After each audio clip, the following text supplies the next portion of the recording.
I love the phrase that like happiness is expectation divided by reality. So Ooh. if you think that you should be doing the marketing thing tomorrow in your organization, so you have 10 out of 10 expectations, your reality is like 1 out of 10. Therefore, you're like eminently frustrated because there's such a disparity between expectation and reality. Hey, it's the Product Experience, and I'm Randy Silver. Today's guest is someone we've known for a long time, but Adam Warburton has just started a new chapter in his career, moving from CPO at a large firm to co-founding his own startup. Adam joined me to chat about what he's learned from the new role, how it differs from what he expected, and how it's affected the way he practices. Adam, it's great to see you. It's been ages. What are you up to? How are you doing today? Yeah, amazing. Thanks, Randy. It's been way too long. I'm up to a few bits and pieces. The main thing is I've started my own business startup called Rove. And what does Rove do? So Rove's a B2B business that is designed to help consumer brands scale internationally. I think like most B2B products, it doesn't have a simple tagline in the same way a consumer product does, but yeah, it's all about helping brands go international. Fantastic. Okay, we're going to dig into this and what it's like for a product person to run a startup for the first time. But I'm curious, for anyone who doesn't already know you, I mean, in the UK, you're quite well known as someone who, in the Manchester product community, you helped run Product Tank Manchester. You ran the Mind the Product conference in Manchester a couple of times. But for anyone who doesn't know you, just give us a little bit of your history. How did you get to this point? What have you done before? And how did you get into product in the first place?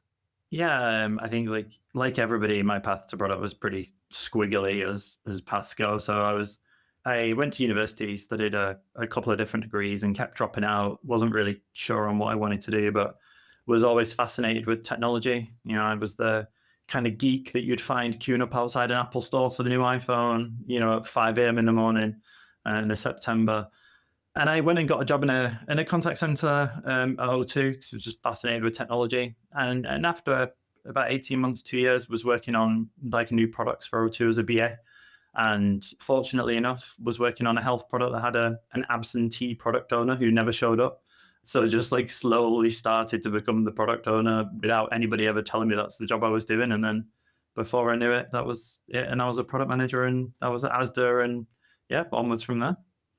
And you've been the chief product officer at the Co-op, which is a big grocery store chain here in the UK. And then you were at Viper as well, doing the same role, weren't you? Yeah, kind of like I've gone very big to very small. So I spent some time at Asda, it's obviously Walmart, so I go the biggest company in the world at that point in time. And then yeah, I was chief product officer at Co-op, had the privilege of working with product design, delivery, engineering teams, working in a really kind of impactful, meaningful business that's trying to do the right thing. So led teams across food, funeral care, healthcare, insurance, legal services, kind of all of the things that Co-op did. And then found a kind of the CPO role. Well, you can get into this maybe later, but it's a super cool role. You feel like you can create environments and empower a lot of teams. But increasingly, like the bigger the team got and the more I kind of stepped into the CPO role, the further you are from being like a maker and a creator. And I think the Hmm. thing that I love about product is being able to grab hold of something and, show my mum or dad and be like, look at this cool thing that I was a part of making. And I increasingly felt inauthentic in being able to look at the things we were building at Co-op and kind of see my, not stamp, but like see, I don't know, my input on it and go like, oh, I can see how that's happened. So then went from Co-op to a scale-up business and was the first product hire as product and technology officer and hired, engineers, designers, product managers. And that was super cool. So going from a 11 billion pound business a year at Co-op, and then Viper was a 3 million a year business that was, invested with private equity, etc., and got to see the other side of it. And then I've gone even smaller now and have my own business. So yeah. One of my favorite things about Co-op, and as someone who's worked in grocery myself, is the fact that you go through all the grocery things and then say funeral care. And it totally makes sense to anyone in the UK, but anyone outside of it, it's a weird combination of businesses. Yeah, the Co-op. I mean, I have nothing negative to say about the Co-op. It's an incredible business, but it has grown historically through acquisitions and weird mergers and whatnot. And yeah, somehow you're left with this eclectic portfolio that if you were designing a business from scratch, you would never ever have a convenience grocery business and funeral care. And, you know, eternally the business is looking at cross sell and upsell and loyalty. And you go like, I'm just not so sure all of these pieces fit all that well together. Yeah, there's some very bad jokes I'm sure I could make, and I'm sure were made internally, but let's not go there. Let's go the other way. So you're a seasoned product person. You've done massive companies. You've done scale ups. Now you're a co-founder, and you're bringing all your product knowledge to this. What's the first thing you did from a product perspective when you started your own place, your own company? It's interesting because you would have assumed that the first thing I would do is, a decision stack, or I'd be like, right, I'm going to define the vision and I'll define the strategy and our objectives and all of that kind of stuff. And the answer is I did like none of the things that I would predominantly tell other people that they should be doing when they were thinking about a new product or a new idea. I literally jumped into Figma and started to play. And I think we talk about like the role of play in children and the role of play in learning and exploring in early years. And actually I'm kind of founding a business that was exactly the place that I started, which is like just play around and start to see what might work and start to find hard edges. And I'm sure I could, like in hindsight, go like, oh, I was prototyping the strategy and I was building a proof of concept, and like maybe I could say that, but the reality was like I just wanted to get my hands dirty and play around and see what was possible.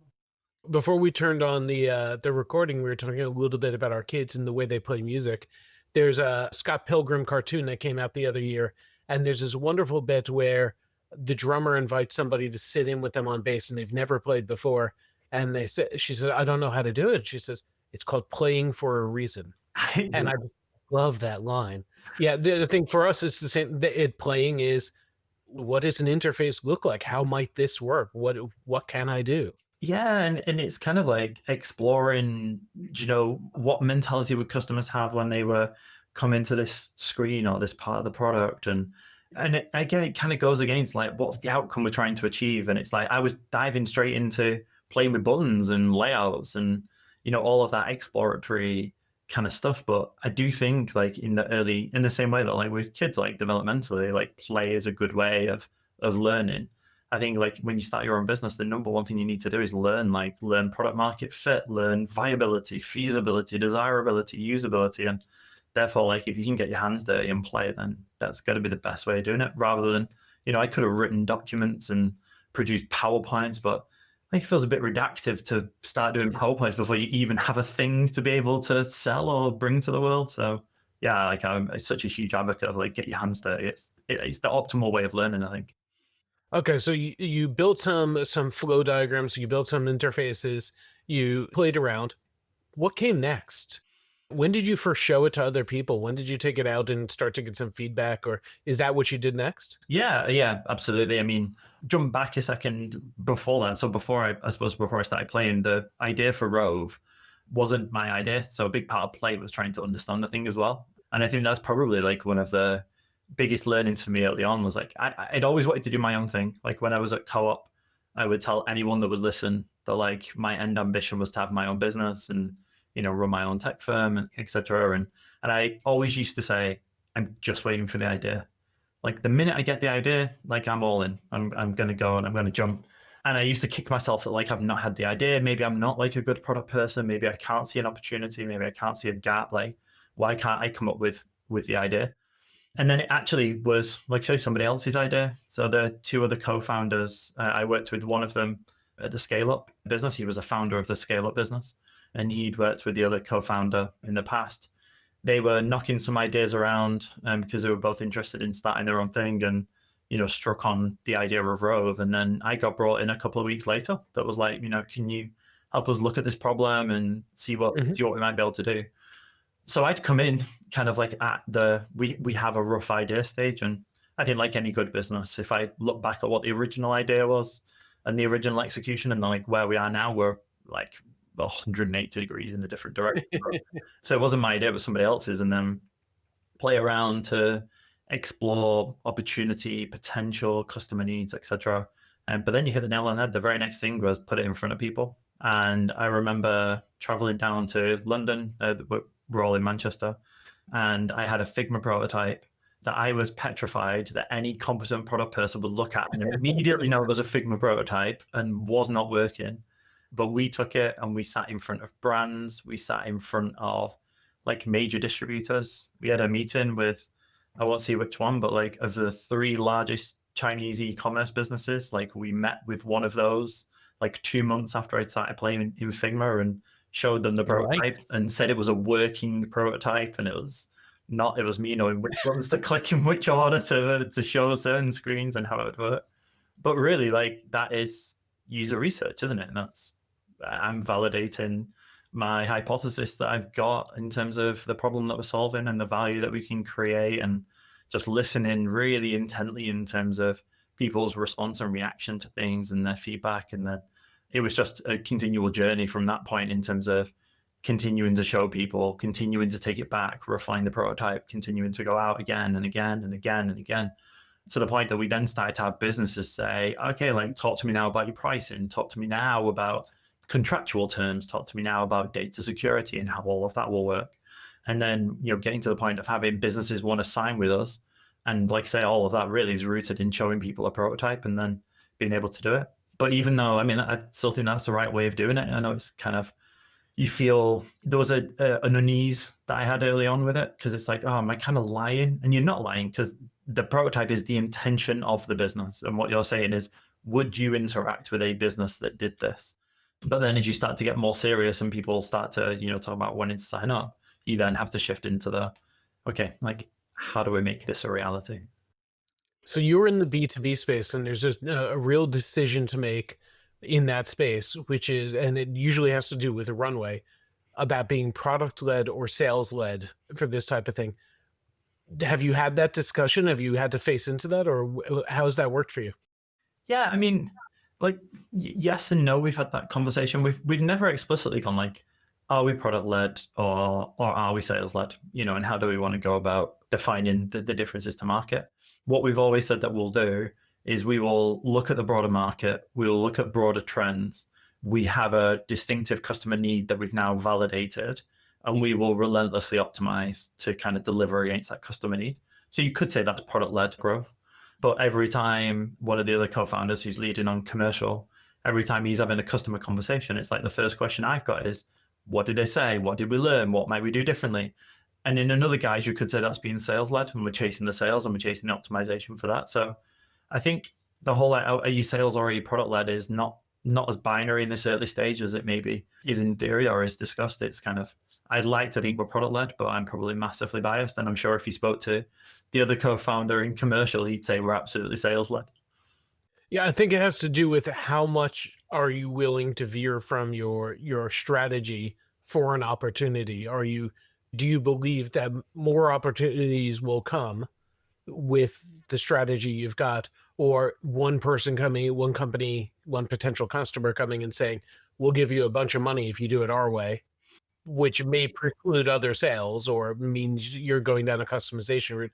That's how I tend to define it, but I think everyone has their own definition. Yeah, and this is where like a lot of kind of like the broader discourse in product sometimes can be detached from the reality. So, for example, if you're working with a private equity firm and you're trying to raise investment, if more than 5% of your revenue comes from one customer, that will really, really hurt your valuation, because you obviously have massive risk exposure at that point in time. And as much as, I'll talk and say I'm loving building my own business, I'm like the happiest I've ever been in work. It's like I have to have an eye on like the value of the thing that I'm trying to build. And there's a very real kind of like personal element to, I want to build a big business. I want to build a valuable business. So if I want to do those things personally and I kind of make sure the business is heading in that direction, I don't want to be overly exposed to one specific customer. So in a way that drives being product led naturally. But whenever I've read stuff around, like we're all big on first round and we didn't mind the product, obviously. And when you see product or sales led, it never then really goes into, do you want to drive valuation? What are the drivers of valuation? What are the multipliers? What's the driver of annual revenue? And actually, when you get into that, it's pretty clear that like you don't want to be overly customer or sales led. because it will hurt you in terms of the valuation. And the valuation ultimately means how much money you can raise, and that means how much cool stuff you can do with the money and the devs and all of that kind of stuff as well. But even to get to that point, you have to get your first customer, and then you have to get 5 customers, and then you have to get 20 customers and, Yeah. or more, so that no one is more than 5%. So the decisions you're making pre-PM product market fit and very early on, it doesn't mean you're not product led, but you may be taking sales led strategies as a tactical thing. I think we get too religious about this kind of stuff Yeah. sometimes. There's a reality to what decision is the right one for us to make today versus what is the right one for us to make in 6 months' time or the next stage of our evolution. Yeah, absolutely. I mean, we had a meeting about 3 weeks ago with one of the biggest distribution companies in the UK, like a FTSE 100 distribution company. If they sit across the table and start to talk around, a deal with lots of knots on the end of it in terms of annual value, you can bet that early on, like, I'm going to do the thing that they asked me to do if it means I can land a customer like that. So it's just pragmatism over anything. I think, like, you can't afford to be too principled this early on. And it's reference customers, and it's proving your customers are telling you what the market is potentially. And Yeah, absolutely. And I mean, you can do certain things like today was probably, it was actually earlier today, was one of the first kind of times of starting to apply some product frameworks and theory into some of the stuff that we're doing. So one of the questions that we have is, how do we assess new opportunities in front of us? And so I was like, I can dig into my toolkit. Like, I've got plenty of ways of prioritizing new opportunities and new things we can do. So it'll be like no surprise to anybody that rice was like the first thing that I pulled out of the hat. And I was like, how about rice? But rather than just like reach, impact, confidence, effort, started to say, what criteria would we want to judge an opportunity by? And then almost like you make your own custom rice score that's made up of a number of different things. And I've literally, I mean, I know people can't see, but I'm showing Randy a post-it note that literally has like... No, they can see. We're on YouTube. Oh, okay. So it literally has rice and the various factors on there. And number one, like, is it customer, is it market, or is it a moonshot? If it's customer, it gets the lowest score in our rice score because it's customer driven. If it's market led, as in we're reacting to a competitor or a broader market trend, it has a mid-range score. And if it's a moonshot, then that's kind of where we want to be heading right now. So yeah, I mean, being customer led is okay, but the other things are kind of more impactful. Well, this is perfect because I want to ask you, aside from rice, what other kind of product tools and frameworks have you found useful at this stage? And how did they work? Did they work the way you expected?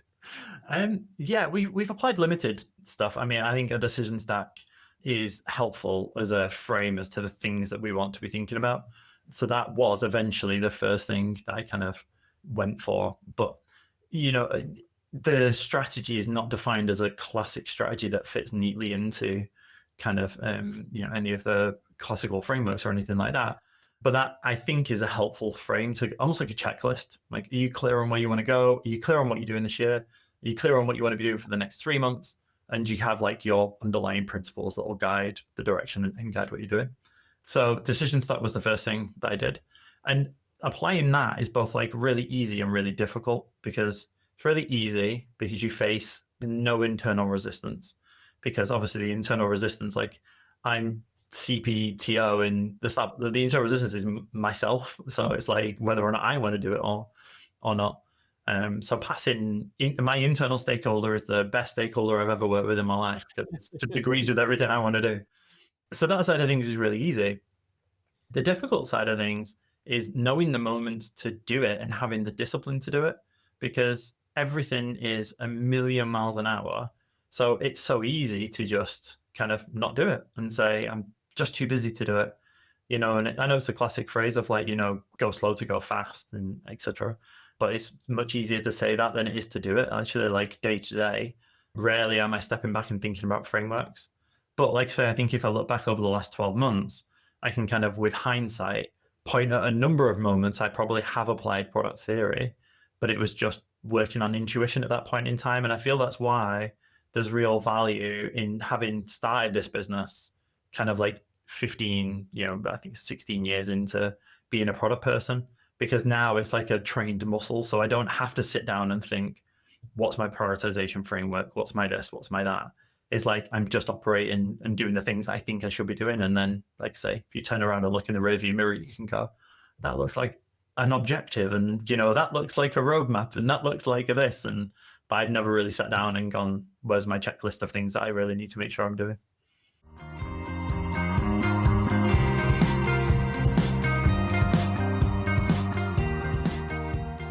Product people, are you ready?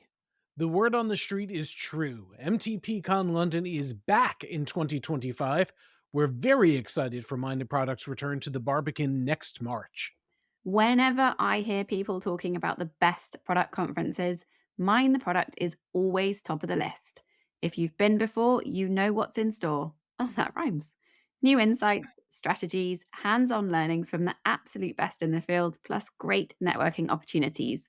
And if you're joining us for the first time, I promise you won't be disappointed. We've got a great lineup this year. We're welcoming back Emily Tate, ex-Mind the Product MD turned CPO, Jose Quesada, VP of Product at Amex, Leah Tarrin, Product-Led Growth Advisor, and Aby Atawidi, Director of Product at YouTube. Real people working in the field who will share real, actionable insights to level up your game as a product manager. There's also some guest speakers from UK product tanks. Special shout out to Rebecca Mortimer, who's in my product team at BBC Maestro. Whether you're coming to the Barbican in person on March 10th and 11th or tuning in digitally, join us and get inspired at MTPCon London. Tickets are on sale now. Check out mindtheproduct.com/MTPCon to find out more. Or just click on events at the top of the page.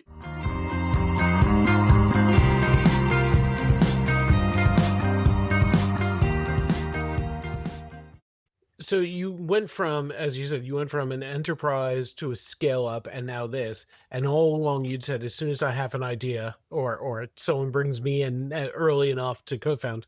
But how has it been different than what you expected? You must have been thinking about what it would be like to start your own thing. How has it been different? Yeah, in so many ways. I mean, I think one of the biggest things is whenever I said that I wanted to do my own thing, it was always my thing on my terms with like me in charge, if that makes sense. It sounds really egotistical, but it was like I wanted ownership. Like I wanted it to be my thing. The single biggest difference is the value of co-founders. And if anybody is starting to think about doing their own thing, like, I cannot stress enough how having co-founders just levels up your own thinking, your own ability, your own capacity, so many other things. And having done this now in a co-founding team of 3, if I was to do this again in future, I would not do it on my own. Like that. So that's been the biggest difference in terms of thinking that, I can do it on my own, I can go solo, etc. Having done it with other co-founders, I couldn't be anywhere near as successful as I think we've been so far, if it wasn't for having other people and being surrounded by people that make up for the things you're not so good at. So that's been a big learning. I think the other learning is kind of like the value of prototyping and how quick and how fast and how far you can go with very little. A lot of people talk around like painted doors, and all of these little tricks that people have and whatnot. Mm-hmm. And sometimes you can go, I'm sure they'll work. But like genuinely they do, like have confidence and belief in some of the things that you're doing. And you can take a prototype and really, really get some big traction with it. I was talking to somebody earlier today and they were talking to me about an idea that they've got. I'm sure I'm not giving too much away talking about it, but they were saying like moving house is really hard.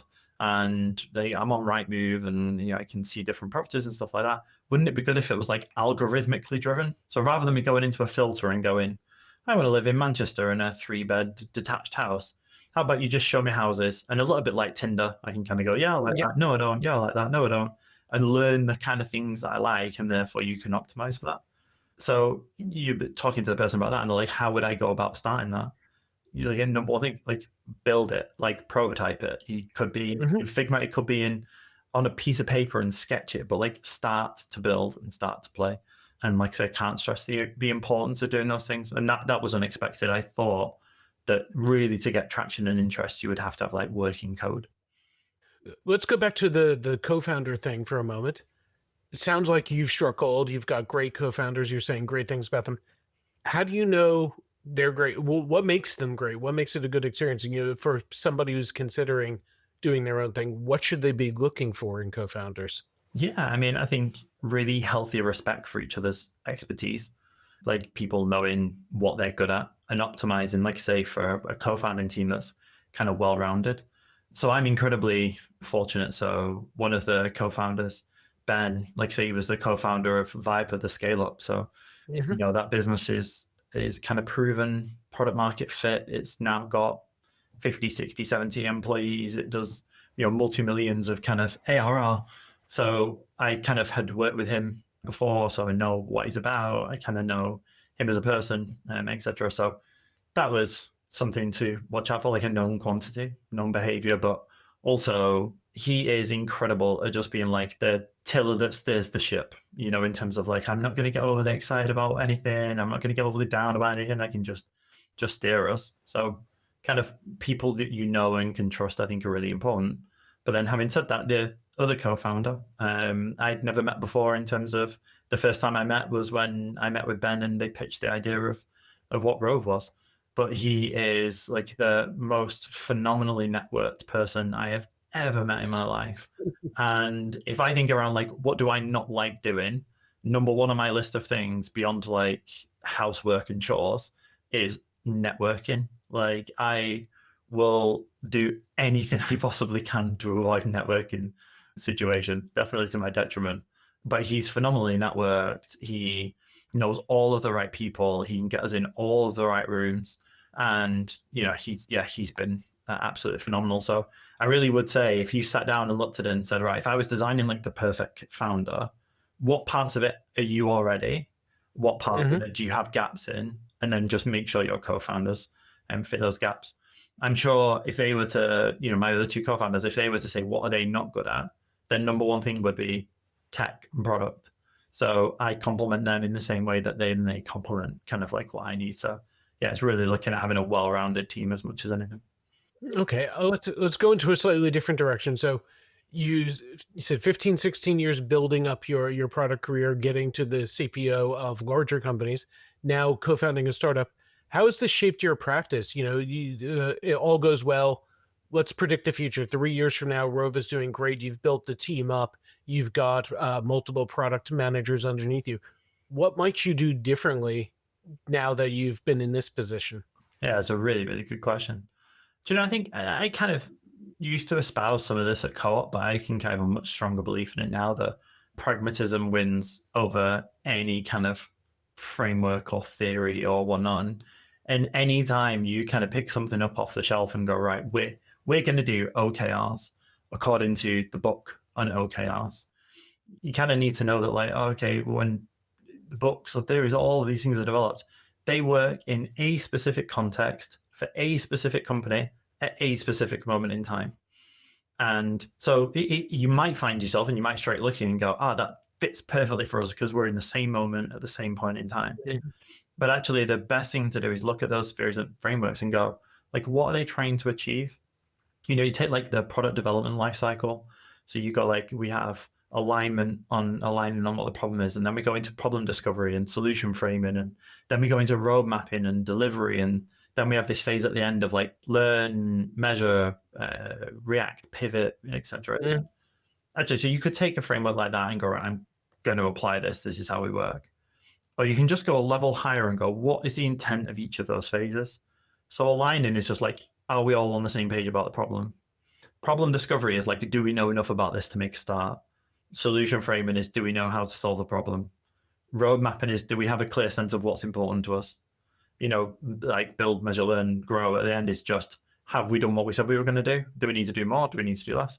So actually you could just take that. And so long as your practice is answering those questions, does it matter that it aligns to something pretty on a slide that has like these nice, it doesn't really matter. I mean, one thing I would caveat with that, I think it depends on the team and the individuals and the maturity. I've definitely found myself in circumstances where you can go, right, if we know the principles, that's fine.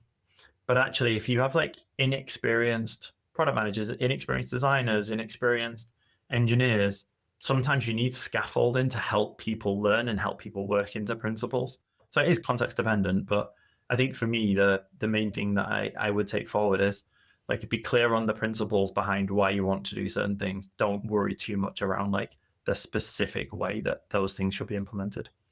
Sonny, I tell people all the time, all the tools, all the frameworks that we have out there, they're wonderful. They're fantastic. They've all worked somewhere at some time for somebody. And that's why they wrote an article or a book or did a talk about it. And that's why you've heard about it. Doesn't mean it's going to work for you. But that said, every single one of these things is there to help you have a better conversation with certain people and make a decision. Yeah. That's all it's there for. And if it's not working, use a different one or change it or adapt it. I'm working with one organization now, and we were putting in the brand new product team. It got rid of a PMO, made everybody product managers. And we were putting in roadmaps for the first time. And someone in the organization, as I was doing roadmap training, said, but Marty Kagan says to do it this way, and you shouldn't have dates at all, and now next later. And I looked at them and I said, you're probably right. That is wonderful. Do you think this organization is ready for that? Are we at the maturity? Have we proven anything yet? This company still organizes itself by quarters and old school financial metrics. What's the right thing for us to do now? So we stole Itamar Gilad's approach to roadmaps, which is still quarter-based, but it's based on what is the success metric rather than what is the thing. And that was the intent. So we're trying to change the mindset and just adapt and shift and, evolve the organization. And it's so much fun to work with people and have enough experience, as you said, to be able to say, yeah, there are different approaches to this. What is the thing that's solving our problem right now? Yeah. And what's the scaffolding we can put in? And later, we should get to now, next, later. That would be wonderful. Yeah. I'm not there yet. Well, and I've said this with one business I'm working with at the moment. So I'm building Rove like half of the week, and then half of the week working with a business. And I keep saying, like, if you take like Marty Kagan's definitions, and I completely subscribe to that, so I'm in no way kind of like slamming the godfather of product management or any of that theory. You talk about empowered teams and not having feature teams and all of that kind of good stuff. It's like, if we want to get there, but we have to, if we accept that it will take this organization some time to kind of completely buy in and get there. So if we say that time horizon is realistically 5 or 10 years to completely get there, what we should be asking ourselves is not like, get frustrated today because we're not where we want to be in 10 years. What we should be saying is like, what do we do today that inches us forward towards being there in 10 years? And that probably is like saying, oh, we'll go from having a Gantt chart to still having a Gantt chart, but rather than write the feature name, we'll write the success metric, like you just said. You go, okay, like, and if we can land that and for 6 months we can get that in, then maybe we move from like months to quarters. And then once we've done that, maybe we can then move and we can do something different. And you just go like, we have to chart a path to being able to get to where we want to get to. We can't just get there straight away. I also think that helps for product managers. I mean, I love the phrase that like happiness is expectation divided by reality. So if you think that you should be doing the Marty Kagan thing tomorrow in your organization, so you have 10 out of 10 expectations, your reality is like 1 out of 10. Therefore, you're like eminently frustrated because there's such a disparity between expectation and reality. Whereas if you go, I want to be there in 10 years, therefore tomorrow I probably need a roadmap with success factors in there. Then you go, oh, my expectation is 2 and my reality is 1. Okay, I'm much closer in terms of the disparity between these. I can get on board with that. I can get motivated by trying to change those things. So it's all around like just making sure you've got that horizon and it's a path to the place you want to get to, rather than just getting frustrated that you're not there already. It's funny, I talked to someone the other day who did the opposite journey of you. They've spent the last 10 plus years working in startup and scale up, and they just went to enterprise for the first time. And one of the pieces of advice they got from someone else who had made the jump was they, on their first couple of months, they had a 6-month plan. And they were very frustrated that things weren't happening at that pace. And they finally got the right advice from people, and they didn't change a single thing about their plan except for one thing. They crossed out the 6 and they wrote 18. Mm-hmm. And all of a sudden, the things that needed to be done this afternoon could be done next week. And the person who needed to be fired was probably realistically going to leave in a few months anyway. And all these things just suddenly changed, and their mind, they adjusted to the reality of the organization. And you can go in either direction with this. If you go from enterprise to startup or scale up, 18 might be crossed out and write Yeah, 6 yeah, instead of 3. Well, I mean, it's like what I can do in a startup in an afternoon is possibly a month in a bigger business. And that's not to say that that's wrong and one's right and but you go in a bigger business, I have to bring a lot more people along on that journey with me. So a lot more influencing and a lot more kind of like selling that needs to be done. But it's just different optics. In a big business, like I'm unlikely to run out of money in a few months and not have a job. In a startup, that's a very real possibility. So it's like pick your poison between those two things. Yeah, you don't have tech debt or legacy operational stuff. You don't have second and third and eighth order effects from every decision you make. You know, if you change something, exactly what it's going to do. Mm-hmm. Yeah. But it's, and I think that's been one interesting thing every time I've talked about the scale up, or when I moved to scale up and then now doing the startup, like the reaction from product people has been like, oh, that must be so good. And obviously there's like a big pie that's like, oh yeah, like I said before, like I'm insanely happy with work at the moment. Like I love what I'm doing. But it kind of is just pick the challenge that you want. Like a big business has certain challenges and certain benefits, and then doing your own thing has certain challenges and certain benefits, and just pick the one that you want to try and optimize for. I wouldn't, by any stretch of imagination say one is like better than the other. I mean, depending on the life stage you're at, the time you've got, the focus, attention, the financial situation that you find yourself in, changes which one of these things you can optimize for. And it really is about picking the challenge that best fits you and where you're at, rather than just kind of saying I've got to be at a startup. Because the reality is, and I saw it at the scale up, like it is not for everybody. Like there are some people that will, and in my experience did move from big companies to scale ups, and it's just not the right fit. Makes sense. Okay, I think we've got time for one last question, Adam. This has been fantastic, but you mentioned already you're not doing Rove 100% of your time. You're also someone who coaches and trains people. How has this experience changed the way you approach this? Obviously, you were doing it from the perspective of the roles you had over the years. What's changed in the way you help other people? I kind of really a really good question. The reality is probably not loads. I think I've always kind of said pragmatism is the most important thing in product. I mean, I talked before around like wanting to be a maker, wanting to be a creator, and you want to do those things because you want to have impact. So ultimately, everything that we want to do, you want to optimize for impact, be that big company, small company, be that junior PM, senior PM, CPO, etc. So all of the coaching I've done and continue to do is focused on like how can you have the maximum impact with the time and kind of resources that are available to you. So yeah, it's not really changed much. I think it kind of maybe makes it a bit pointier in terms of like, do you really need to be doing these things? Like, is there a way around being able to do it? I think, got a bit bolder with like beg for forgiveness rather than ask for permission kind of mentality. I mean, I play around with like online tools all the time. I mean, like a product people should be insatiably curious. So if people are not kind of using Lovable and Replit and all of the AI coding tools, then like seriously spend a few hours one evening and kind of dive into that, because now as a product manager, you can effectively feed your requirements into an AI solution that builds the product at the other end for you. You can kind of play and explore and whatnot. And so my mentality has become way more like, why are we not moving faster into building some of these things to demonstrate what's possible and might speed up delivery, etc. But all of that is ultimately with the idea of like, how do we have faster impact in terms of what it is we're trying to do. So yeah, I'd say coaching still focuses on impact, but maybe with a bit more, I don't know, naughtiness in terms of the approach. That's fantastic, Adam. With a bit of naughtiness is a great way to end this. Thank you so much for coming on. We'll definitely have to check in with you as you guys get to the next phase and see what you've learned at that point. Yeah, nice one. Thanks, Randy.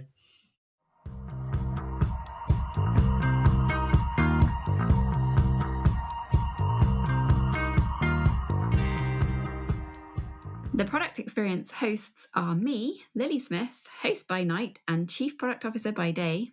And me, Randy Silver, also host by night. And I spend my days working with product and leadership teams, helping their teams to do amazing work. Luran Pratt is our producer, and Luke Smith is our editor. And our theme music is from product community legend Arnie Kittler's band, POW. Thanks to them for letting us use their track.